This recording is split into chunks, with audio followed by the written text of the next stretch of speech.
Ümumiyyətlə düşünürəm ki, bunun xüsusi üsulu çox çalışmaq, fədakarlıq, əzmkarlıqdır. Və mən də 1-ci sinifdən ta ki 11-ci sinifə qədər daim çalışqan olmuşam. Düşünürəm ki, burada əsas rolu fədakarlıq da böyük rol oynayır. Məsələn, mənim digər həmyaşıdlarım əylənərkən, istirahətlərinə müəyyən qədər yer ayırarkən mən vaxtımın böyük bir qismini təhsilimə sərf etmişəm.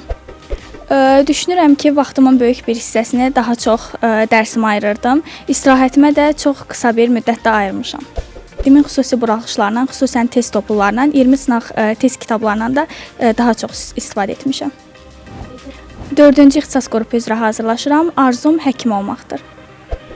Düşünürəm ki, xeyr, çünki abituriyent təkcə 2 günə bu məsələni bütövlükdə həll etmək mümkün deyil və bu yüksək nəticə əldə etmək istəyən abituriyent nəinki 2 günə, ümumiyyətlə ta ki 1-ci sinifdən 11-ci sinifə qədər əzmlə çalışmalıdır.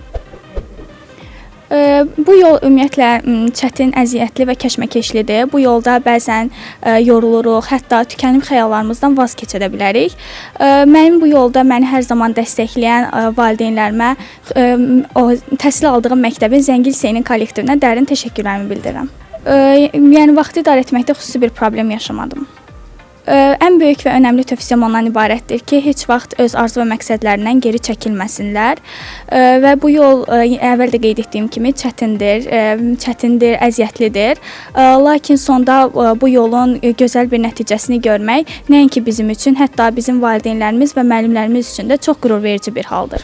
Bakalavr təhsilimi Azərbaycanda davam etdirmək istəyirəm. Növbəti təhsilimi, rezidentura və növbəti təhsil həyatımı isə xaricdə davam etdirmək kimi fikirlərim də vardır.